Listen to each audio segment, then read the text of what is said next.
ঘর পাইছেন আর কি কি পাইছেন?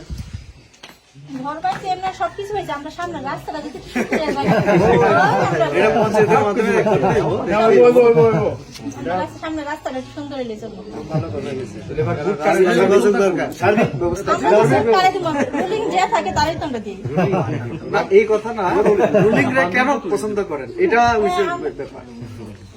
আপনার ওটা কাজকর্ম খুবই সুন্দর কথা, তার জন্য তো পছন্দ করবো। নরেন্দ্র মোদীর ছবি লাগাই না উনি একটা লক্ষ্য রাখছেন 2047 সনের মধ্যে দেশে উন্নত করা।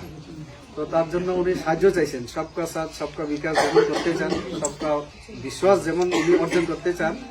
সবাই মিলে প্রয়াস করলে আমরা 47-এর মধ্যে দেশে উন্নতি পথে নিয়ে যেতে পারবো। তো এটাকে লক্ষ্য রাখিয়া আমাদের সরকার নানান ধরনের প্রকল্প হাতে নিয়েছে, মহিলাদের বিশেষ করে। ওনার সমস্ত ভাষণে মহিলার কথা বলে। 33% এখন অধিকার। সেলফ হেল্প গ্রুপদেরকে তো এখন লাখপতি দিদি বানিয়ে দিচ্ছে। লাখপতি দিদি ঋণ পাইবেন আগামী দিনে, লাখ থেকে ক্রোড়পতি হইবেন। কিষাণ সম্মান নিধি